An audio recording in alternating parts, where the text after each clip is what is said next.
Okay, so the change I'm making to my routine is that I'm going to reduce my individual workout volume a little bit. So normally, or what I've been doing, is 3 sets of triceps, 3 sets of biceps, alternating back and forth, or supersetting, with heavy weight and long rest times. And I think this is the foundation of what's stimulating additional growth for the time being. It's the bread and butter at this point in my mind. And then I'll transition to focusing on pump work at the end, where I'll do a maximum of 4 sets as a drop set or rest pause or myo reps. Like in today's workout, we grab the 80-pound dumbbell, as many reps as I can, down to partials, rest 10 seconds, go again, repeat that 4 times total. And then the rest a minute, hammer curls for the buys, same thing. But the meat and potatoes of the workout is the heavier sets, maximum intensity, 10 to 15 rep range, pushing to failure, and then long rest times, alternating between buys and tries. And I think that's what creates the majority of the fatigue and the stimulus for growth. And it just seems like my body is not able to recover from that amount of stimulus training arms every second day. So Monday, arms, Tuesday off, Wednesday, arms, Thursday off, Friday, arms, etc. And I've tried putting in an extra rest day, but I just can't get myself to consistently take 2 days off in between because I don't know, geared up and ready to get in there. And I'm kind of structuring my life so to prioritize this goal with my training and develop my physique and to reach 21-inch arms and to try to inspire other people.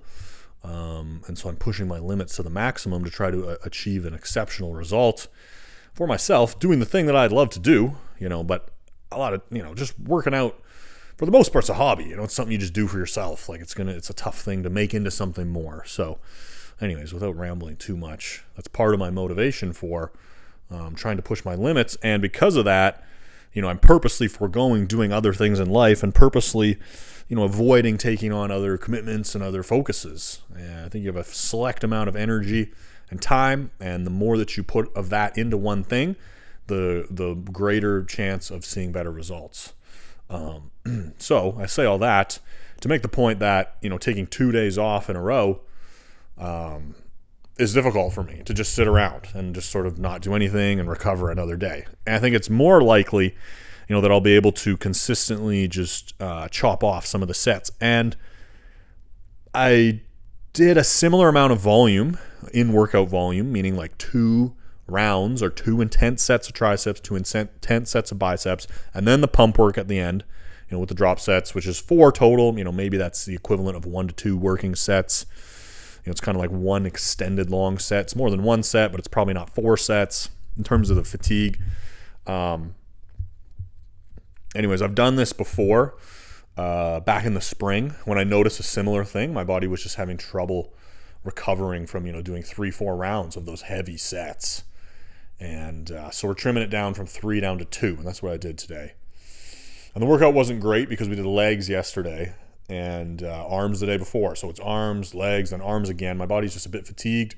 The pump is not there. The strength, was okay. I actually think I lost a rep on one of the sets of triceps. That can happen from one workout to the next, just depending on how the set goes. And I was tempted to do a 3rd round because that second set of tries was not very satisfactory. It didn't feel very good. So I was like, we should do more. But no, I disciplined myself to not do more because ultimately I'm creating too much fatigue, I think. And over the long haul, that's less effective to get more growth if you're just putting too much into the stimulus. Your recovery can't account for that. And last couple nights I've done a much better job of getting to bed early, but I think even with better sleep habits, it's not like my sleep habits were horrible.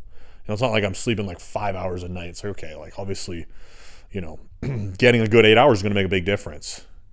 I was close to 8 hours regardless. I've always been somebody who requires a lot of sleep, even when I was younger, when I haven't been trained my whole life. Some people can get by on 6 or 7, like 6 or 7, even if I'm not kicking my own ass in the gym, 6 or 7 hours is not enough for for me for whatever reason, So I need like 8 to 9 hours. And I would say, I was talking about it in the previous video, I think. That's an area of improvement I haven't mastered, getting the appropriate or optimal amount of sleep every night. But even with that, I think the current amount of volume with the current frequency of training the arms every other day was just too much for my body to recover from. Seems like that's what my body's telling me.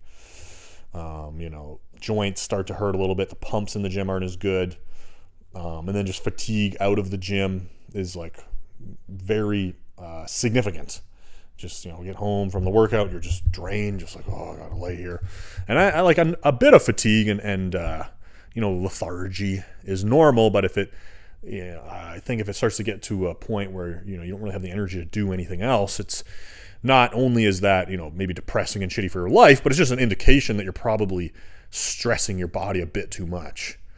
So even if you're willing to tolerate that for the gains, which, who am I to say, what your tolerance or should or shouldn't be, I still don't think it will lead to more growth in the end, because your body is just under too heavy of a load consistently, or it's, your recovery and your immune system are getting taxed too highly, and staying in that state consistently, I think, inhibits the growth that you can make. And I've experienced that many times. So that's the main adjustment that I'm making here. And I hope that pulling back on the volume a little bit per in each workout will help to kind of balance out that stimulus to recovery equation or balance, and reduce some of the fatigue, and lead to more growth, more strength in the gym. If not, worst case Ontario, it is possible for me to just add an extra day. Because when I did that a few weeks back, consistently, my body was feeling pretty good doing that. But again, it's just hard for me to take those days off because I'm really focused on this. So I'd rather train every second day with a little less volume. And I think it's going to work. I think my body was going to respond. It's going to take, a few days or a week, but then I think it's going to work out. So we hit legs yesterday. The legs were feeling good, man. Last measurement was 26 and a half. I think, by the end of the year here, hopefully we can hit 27. That'd be cool. I'm just slowly progressing the legs. I guess I should upload some leg footage too. I don't know. Maybe. We'll see. Anyways, thanks for watching. Trying to get the gigantic freaking piped out Renos. The ARM program is there. Also talking about all the things I'm doing in the enhanced world, what different protocols I'm using, and what things I'm doing there to stimulate more growth as well. If you're interested in that conversation, that link is always in the description. And everything on my site is there for one price. You get access to all that content.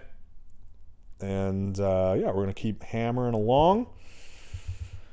19 3/16 was the last measurement, cold flexed. We did that at the beginning of November, so I'll be waiting until the beginning of December to do another measurement. I really don't think it's worth your time measuring more than once a month. And it can fluctuate. Like sometimes you might lose 1/8 of an inch or 1/4 of an inch. That'd be a lot, but like 1/8 of an inch, depending on how full you are that day, measurement error, things like that. And I find you're just kind of splitting hairs to be measuring, once every couple of weeks. I think you should wait at least a month. If you gain 1/4 of an inch or an 1/8 of an inch to your arms in a month, that's fantastic progress. So I really, and to try to measure, I think I might have got an extra 16th. It's like, it's not a very tangible increase to the point where measuring is productive. And I've done that, and you get in your head kind of, you start psyching yourself out.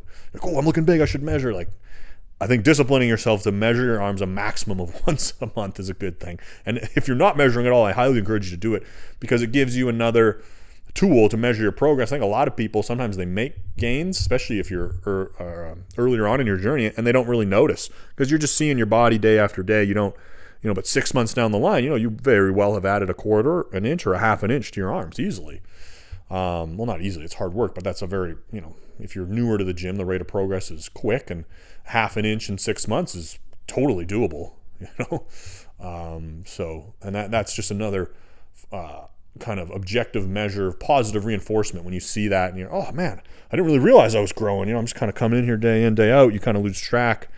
The daily changes aren't noticeable, but the 6 month changes. And so measuring the arms and writing it down, tracking that, I think, is a super useful thing. That's what I do, but you don't want to get too carried away with it and start measuring every week like I've done too. So once a month measurements is a good move. All right. Thanks for watching. We'll catch you in the next one. Go make some gosh dang gains. Peace.